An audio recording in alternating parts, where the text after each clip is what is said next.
잠언 10장 6절부터 9절까지 보도록 하겠습니다. 잠언 10장 6절부터 9절 말씀 921쪽에 있습니다. 6절부터 9절까지 한 목소리로 읽겠습니다. 의인의 머리에는 복이 임하나 악인의 입은 독을 머금었느니라. 의인을 기념할 때에는 칭찬하거니와 악인의 이름을 썩게 되느니라. 마음이 지혜로운 자는 계명을 받거니와 입이 미련한 자는 멸망하리라. 바른 길로 행하는 자는 걸음이 평안하려니와 굽은 길로 행하는 자는 드러나리라. 아멘. 우리가 이제 잠언을 계속 강해를 새벽에 해오고 있고 여러분이 말씀을 같이 묵상하고 받는단 말이에요.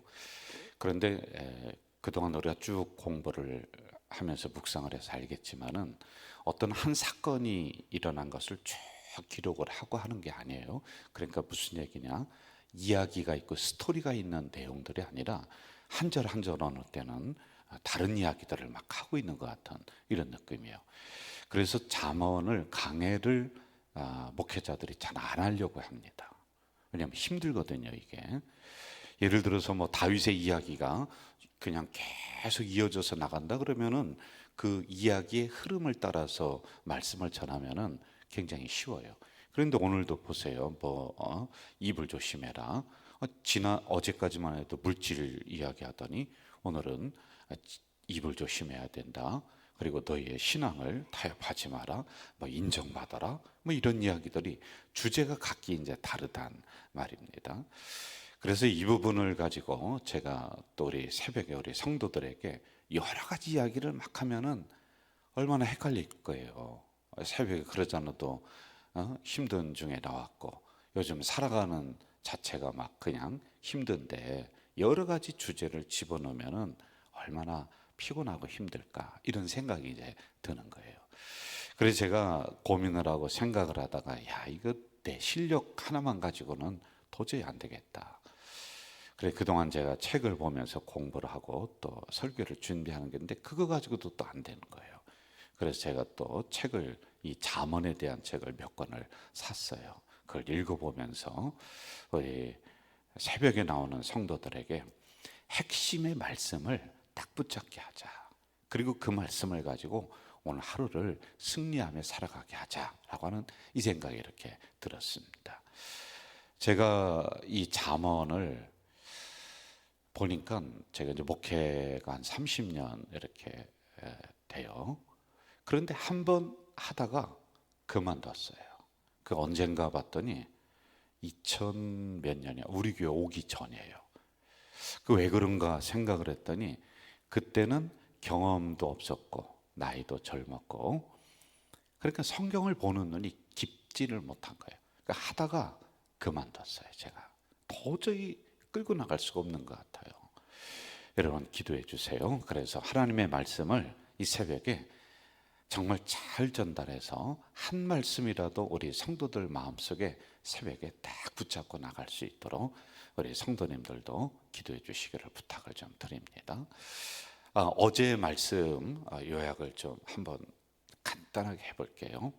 여러분 우리가 그리스도인들이 하나님을 믿는 의인들이에요. 의인은 착한 일을 많이 해서가 아니라 하나님의 용서를 받고 예수 그리스도로 인해서 구원받은 하나님의 자녀, 이게 이제 의인이다. 이 말씀을 제가 드렸죠. 자, 그러면은 하나님의 자녀들, 의인들도 빚을 질 수가 있어요, 없어요? 있어요. 여러분 빚 지는 게 왜 그게 신앙의 잣대로 생각하면 안 돼요. 물질이 부족할 때가 있는 거예요.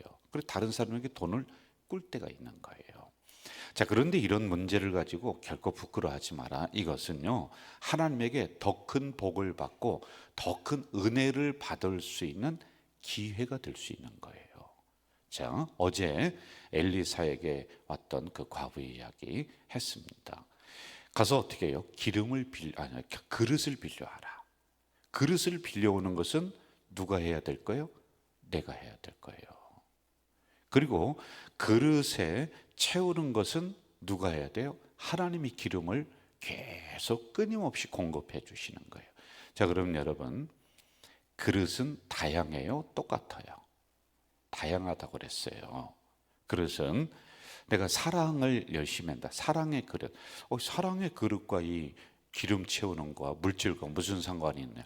그런데요, 다양하게 그릇을 만들으라는 거예요. 그래서 어느 그릇은 큰 그릇이 될 수 있고, 작은 그릇, 뭐 정제기도 될 수 있고, 여러 가지가 될 수 있어요. 그런데 한 가지 뭐냐면은 많이 만들어라. 왜? 하나님이 끊임없이 채운다. 하나님은 우리 성도님들에게 은혜를 주시기를 원하고 물질을 주시기를 원하시는 우리의 아버지이신 줄로 믿습니다.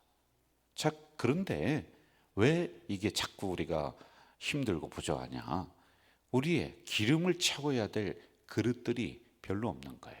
여러분, 이렇게 새벽에 나와서 기도하는 사람들 또 하나의 그릇을 만드는 거란 말이에요. 기도의 그릇, 새벽의 그릇. 그럼 거기에 기름을 채우는 거예요. 자, 기름이 부족해서 떨어진 거예요? 그릇이, 담을 그릇이 없어서 떨어진 거예요? 여러분, 담을 그릇이 없다니까요. 하나님은 끊임없이 우리에게 복을 주시는 분이신 줄로 믿습니다. 자, 그리고 마지막에 기름을 내다 파는 거는 누가 해야 돼요? 하나님이 할까요? 우리가 할까요? 우리가 해야 돼요. 그러니까 경제적인 부분을, 수입은, 기름은 하나님이 부어주셔. 지출은 내가 모양 있게 잘 사용해야 돼. 그래서 제가 이런 얘기 했잖아요. 가장 우선순위는 여러분의 가족, 내 가정. 여기에 모든 걸 다 하라는 게 우선순위를 정하라는 거예요. 여러분, 내 자식이 굶어 죽고 있는데 내가 저 아프리카만 돕는다. 이것도 안 된다는 거. 우선순위를 이게 잘 정해서 하면은 하나님이 그러한 분들에게는 끊임없이 주시는 은혜가 일어난다라고 하는 거예요. 저는 우리 가정 공동체 성도들의 가정도 사업도 그 가정의 전대, 사업의 전대가 넉넉하게 되기를 주의 이름으로 축복합니다. 주의 이름으로 축복합니다. 내 대에 그게 안 됐다 할지라도요, 그릇을 잘 만들고 준비하면은 하나님이 자녀들 때, 그 자녀 때 계속해서 채우시는 은혜가 일어난다라고 하는 겁니다. 자, 어제 것 조금 제가 더 이어서 마무리하고 오늘 또 말씀 구절로 한번 나가 봅시다. 소유보다 존재가 앞선다라는 이야기가 있어요. 한 번 더 얘기할게요. 소유는 이런 것보다, 물질보다 존재는 나야, 내가 앞선다. 이게 무슨 얘기냐면은, 우리는, 하나님의 자녀는 돈보다 더 작은 존재예요? 큰 존재예요? 더 커요. 돈이 밑에라니까. 여러분, 자꾸 착각하지 마세요. 하나님의 자녀는 돈보다 작아요? 커요? 크다니까. 더 큰 존재예요. 이게 바로 소유보다 존재가 크다라는 거예요. 무슨 얘기냐면요, 돈이 여러분을 따라오게 해야지 여러분이 돈을 따라다니면 안 된다는 거예요. 그러면은 이 물질이 신이 돼버려. 하나님이 돼버린다는 거예요. 그리고 마지막으로, 하나님께서 기뻐하시는 곳이 어디신지를 잘 보고 사용하는 거예요. 그러면요, 하나님이 그분에게 맡기세요. 또 맡기시는 거예요. 그래서 이러한 물질에 대한 부분을 잘 정리를 하면 좋을 것 같아요. 제가 우리 교회 처음 왔을 때 11조에 대한 부분을 우리 성도님들이 열심히 하는 분들도 있는데 그렇지 않은 분들이 참 많더라고요. 그래서 그때 뭐라고 했냐면은 11조에 대한 설교를 1년에 몇 번씩 이렇게 했습니다. 기억나시죠? 그러면서 여러분, 11조 규칙적으로 몇 년만 하세요. 그럼 하나님이 큰 부자를 만들어 주십니다. 그리고 제가 그때 속으로 기도한 게 뭐였냐면요, 하나님, 11조 100만 원 넘는 분들이 우리 교회에서 무수히 많이 일어나게 해주세요. 이것들을 늘 했습니다. 그때는 한 분도 없었어요. 한 분도 없었어요. 그런데 지금은요, 하나님이 수입을 더 많게 해주시는 거예요. 그러니까 11조 100만 원 이상 드리는 분들이 계속 일어나는 거예요. 계속 끊임없이 나오는 거예요. 제 욕심은 우리 가져질 공동체에 있는 성도들에게 하나님이 인천의 경제를, 아니 대한민국 경제를 맡겨주셨으면 하는 이런 욕심이 있어요. 이거 욕심일까요? 아니에요. 저는 이렇게 여러분에게 축복합니다. 여러분 가정이, 여러분의 자녀가 어디 가서 막 돈 꾸러 다니는 것이 아니라 수만 명을 먹여 살리는, 그래서 하나님이 주시는 하늘의 만나를 나눠주는 그런 존재가 다 되기를 주 이름으로 축복합니다. 주 이름으로 축복합니다. 이 말씀을 딱 붙잡으세요. 그래서 하나님이 이왕이면 여러분을 통해서 마음껏 하나님의 일을 할 수 있도록 하면 얼마나 감사하고 얼마나 기쁜 거예요. 그래서 이렇게 제가 또 물질에 대한 마무리를 좀 할게요. 그리고 오늘 말씀을 좀 나가도록 하겠습니다. 또 이 잠언을 우리가 공부하다 보면 물질이 또 나와요. 그럼 그때는 또 제가 다른 각도에서 말씀드리고 하도록 할게요. 자, 6절로 한번 또 가봅시다. 6절 같이 읽을까요? 시작. 의인의 머리에는 복이 임하나 악인의 입은 독을 머금었느니라. 의인의 머리에는 복이 임한다. 머리라고 하는 것은 어떤 의미냐면, 의인이라는 거 정리하세요, 여러분. 나는 이 복에서 벗어난 사람이야. 아니라니까요. 의인은, 목사님은 의인의 반열에 들 거야. 여러분, 그게 아니에요. 의인은 누구다? 세상에, 이거 새벽에 좀 정신 좀 차리세요. 의인은 나다. 따라해보세요. 의인은 나다. 여러분을 향해서 지금 말씀하고 있는 거란 말이에요. 그래서 여러분은 머리에 복이 있다는 거예요. 그럼 머리에 복이, 내가 머리가 좋아지나? IQ가 좋아. 그게 아니라 머리라고 하는 것은 중요한 부분마다 하나님이 다 지켜주신다는 거예요. 이게 바로 하나님의 백성들에게 주시는 복입니다. 물질만? 아니에요. 어림없어요. 여러분, 물질 줬는데요, 제가 어떤 분 보니까요, 물질은 열심히 모아놨는데 그만 병에 턱 걸려버렸어요. 못 먹어, 못 써. 여러분, 이게 되면 물질이 누구게 되겠냐는 거예요. 그리고 물질을 열심히 모아놨는데 세상에 그만 그냥 하나님이 그 영혼을 걷어가시는 거예요. 그럼 그게 누구게 되겠냐는 거예요. 그래서 머리에 복을 준다는 의미는 뭐냐면은 하나님이 사방으로 지켜주시고 팔방으로 막아주신다는 거예요. 건강도 지켜주시고 물질도 지켜주시고 자녀도 잘 되게 하고. 아멘도 안 해요, 여러분들. 새벽이라고. 아멘. 이 은혜가 있다는 거예요, 하나님의 백성에게요. 그런데 6절 다시 봐요. 악인의 입은 독을 머금었느니라. 악인의 입이라고 했어요. 여러분, 입을 조심하라는 거예요. 또 악인은 어디를 향해서 잘 표현이 되느냐면은 입이요, 입. 화려한 말, 사람을 현혹시키는 말, 공동체를 흐리는 말. 이게 조금 있다가 내일이나 모레 또 나옵니다. 이게 바로 악인들이 가장 대표적으로 사용하는 게 말이에요. 여러분, 말에 속으면 안 돼요. 그 사람들이 나를 이롭게 하는 것 같다. 아무 상관이 없는데 왜 여러분을 이롭게 일부러 합니까? 뭔가 목적이 있는 거예요. 아무 상관이 없는 것 같은데 나를 막 칭찬하고 막 띄워준다. 거기 그냥 꼴딱 넘어가고 그러지 말라는 거예요. 독이 있는 거예요. 여러분, 말로 축복해주고 정말 이 말 속에 진심을 담아 우리 성도들 향해 권면하고 기도해주고 하는 건요, 여기에 있는 목사 여러분들, 성도들 뿐이 없어요. 어느 다른 교회 목사가 와서 여러분들 이름 불러가며 새벽에 안수하며 그렇게 기도해 주는 사람이 누가 있습니까? 그래서 그런 말에 속으면 안 돼요. 목사님들, 말 못하는 사람이 누가 있습니까? 세상에요. 화려하게 말 잘해요. 제가 어디 세미나 가든지 집회를 가면은 그런 얘기예요. 목사의 말에 속지 말고 이런 그 표현 있잖아요. 목회자 이런 셔츠 이런 거에 속지 마라. 이런 얘기합니다. 악인의 말은 독이 있는 거예요. 자, 그러므로 6절에서 말씀하시는 핵심은 뭐냐 하면은 하나님이 당신의 자녀들은 사방으로 팔방으로 지켜주신다. 머리처럼 지켜주신다 라고 하는 겁니다. 이제 7절로 한번 좀 가봅시다. 7절 같이 한번 읽을까요? 7절 시작. 의인을 기념할 때에는 칭찬하거니와 악인의 이름은 썩게 되느니라. 아멘. 의인을 기념할 때는, 자 다시 물어요. 의인은 누굴까? 어느 특정한 장로님이야. 그럴까요? 아니면 나일까요? 나요. 여러분이에요. 아멘. 그래야 이 말씀이 들어오는 거예요. 안 그러면 다른 사람 얘기하는 거란 말입니다. 자, 의인을 기념할 때는 칭찬한다 이렇게 나옵니다.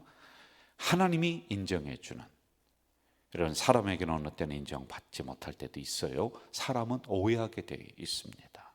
사람은요 시험을 주는 존재예요. 이거 반드시 기억하세요. 인간을 알아야 돼요. 인간은 여러분 다 들어갑니다. 나도 들어가고요. 그래서 사람은 시험을 주고 어려움을 주는 존재고요. 사람은 배신하는 존재예요. 다 그러냐? 아니, 기본적으로 그런 성향을 다 가지고 있는 거예요. 사람은 앞에서 좋은 얘기하고 뒤돌아서서 욕하는 존재가 인간이야. 그래서 인문학, 인간론을 알아야지 우리가 크게 시험 안 들고 가는 겁니다. 자, 그런데 가장 먼저 하나님에게 인정받으면 되는 거예요. 그러면은 자연히 사람의 인정은, 칭찬은 따라옵니다. 그런데 사람에게 칭찬이 그립고 사람에게 인정받는 게 그립고 그것만 추구해 나가면요 사람의 행동이 가볍게 되는 거예요. 그 앞에서는 아주 그냥 입에 단감처럼 하고요, 그 사람의 중심은 흩어져 버리고 없어지는 거예요. 그래서 여러분 가장 먼저 하나님에게 인정받는 우리 성도들, 하나님에게 칭찬받는 우리 성도들 되시길 주 이름으로 축복합니다. 그리고 교회는 예수 그리스도가 머리라는 거예요. 교회가 이렇게 볼 때 믿을 만한 분이다. 저런 분이라면은 정말 우리 교회를 위해서 기둥처럼 기도하는 귀한 장로님이다, 권사님이다, 우리 성도님들이다. 이게 좀 목사가 탁 마음이 가고 그러면요 그런 분들이 보이지 않는 아론이요 보이지 않는 훌이라니까요. 양쪽에서 딱 붙잡아주는. 그래서 여러분 하나님에게 인정받고 교회 인정받고 그래 하다 보면 세상에서 사람들이 다 존경하도록 하나님이 하늘의 별처럼 그런 자리에 올리신다니까요. 자, 마지막 8절로 가면서 마무리하겠습니다. 8절 같이 읽읍시다. 시작. 마음이 지혜로운 자는 계명을 받거니와 입이 미련한 자는 멸망하는. 여기 또 보면은 입이 나와요. 미련한 자, 함부로 경거망동하게 말하는 사람을 의미합니다. 이건 다음에 또 하도록 합니다. 마음이 지혜로운 자는 계명을 받거니와 이렇게 말씀하고 있어요. 자, 여러분 새벽에도 하나님의 말씀이 들려진다. 복된 겁니다. 이 자리에 나왔는데 다 듣느냐? 천만만만해요. 안 들어요. 안 듣는 사람 많다니까요. 그래서 귀가 딱 닫혀 있는 사람이 많아요. 그리고 또 하나 어떤 사람들이 있냐면은 마음에 자기의 고집과 아집이 딱 있어서 하나님의 말씀을 튕겨내는 사람들이 의외로 많습니다. 그리고 또 사람들과의 시험이라든지 이런 것들 때문에 설교가 들려지지 않는 사람들이 많아요. 그러면은요 설교하는 저는 많은 분들을 향해서 하기 때문에 누가 누군지를 구체적으로 모르지만 본인은 알 거 아니에요. 본인이 얼마나 괴롭습니까? 말씀이 안 들린다, 설교가 안 들린다. 그러면 여러분 이것 때문에 내 심령이 죽어요. 그래서 여기서 계명을 받는다라고 하는 것은 말씀이 내 말씀으로 들려온다라고 하는 거예요. 저는 우리 가족 공동체 성도들이 저의 개인적인 인격이나 이런 것 때문에 또 시험 들고 그럴 수도 있어요. 그런데 여러분 서로 기도해야 돼요. 저도 말씀을 잘 전달하고 우리 성도님들도 저의 인간적인 부분 때문에 말씀이 안 들리는 것이 아니라 말씀을 아멘으로 잘 받을 수 있는 이런 관계가 우리가 돼야지만이 돼요. 이게 행복한 거예요. 제가 요 설교를 준비하면서 요약기만 하고 마칠게요. 오늘은 조금 기네요. 이런 그 고민이 들었어요. 이걸 집사람한테도 제가 이야기를 좀 했습니다. 저 때문에 어려움 당하고 시험 든 분들이 없을까요? 있어요. 교회를 안 나오시는 다른 교회로 가신 분들도 있어요. 결국에는 좀 담임 목사의 그런 책임이라고 하는 게 있거든요. 그래서 그걸 제가 거부하진 않아요. 왜냐하면 저도 완벽한 인간이 아니기 때문에. 그런데 이런 생각이 들었어요. 내가 자리를 좀 피해주면, 그러니까 더 일찍 은퇴를 하면은 그분들이 신앙이 다시 살아나고 그러면 좋겠다. 이런 생각이 들어서 이제 집사람한테도 그런 이야기를 한 적이 제가 있습니다. 이 마음이 뭐냐면은, 여러분 또 오해하지 마세요.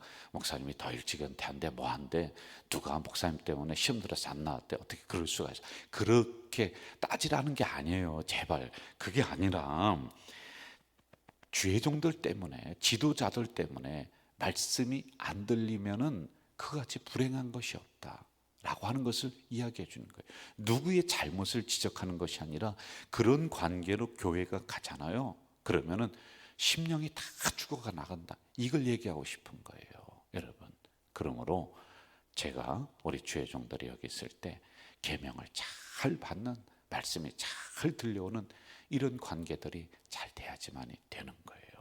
그래야지 그 말씀이 나를 살리는 말씀이 되는 줄로 믿습니다. 이게 바로 의인들, 하나님의 자녀들이다. 정리할게요. 자, 6절에 보니까 하나님이 사방팔방으로 지켜주신대요. 저는 이런 은혜가 이 새벽에 우리 성도들에게 있기를 주의 이름으로 축복합니다. 7절, 하나님이 인정해 주시는 은혜가 있습니다. 8절, 하나님의 말씀이 이 새벽에도 여러분들 가슴속에, 심령 속에 내려와서 꿈틀거리고 이 말씀이 하루를 온전히 승리하게 만드는 능력의 말씀이 되는 줄로 믿습니다. 전능하신 아버지 하나님, 이 새벽에 연약한 이 종을 또 세우시고 말씀을 허락해 주시니 감사합니다. 우리가 잠언에 있는 말씀을 하나하나 보는데 정말 주옥 같은, 꿀과 같은 하나님의 말씀입니다. 그러나 전달하는 이 종이 부족해서 핵심의 말씀을 제대로 증거하지 못할 때가 많습니다. 성령의 지혜를 주시고 우리 성도님들이 계명을 잘 받아서 핵심의 말씀, 주제의 말씀을 아멘, 내 것으로 잘 만드는 은혜를 내려 주시옵소서. 오늘도 하나님 전전에 귀한 물질을 드리는 손길이 여기에 있습니다. 새벽에 물질 드리는 심령이 더 많아지기를 원하고, 그리고 이 물질이 우리 가족 공동체 성도들 그 기업의 가정에 더 맡겨주시기를 원하는 그 기도의 제목, 마음을 담아서 올리는 물질 이혼이 하나님 기도 제목이 응답되도록 역사해 주시옵소서.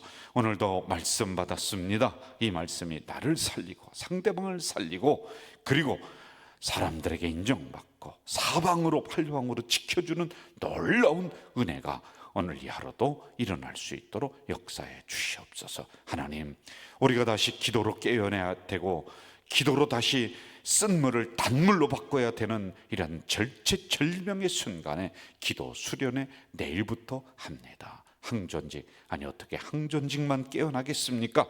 모든 성도들이 깨어나고 나만 어떻게 이 자리에 나오겠습니까? 이제 낙담한 심령들 한 번씩 권면해서 모두 달려나와 기도로 바꾸는 놀라운 현장에 내가 있을 수 있도록 주님 도와 주시옵소서. 예수님의 이름으로 기도하옵나이다. 아멘.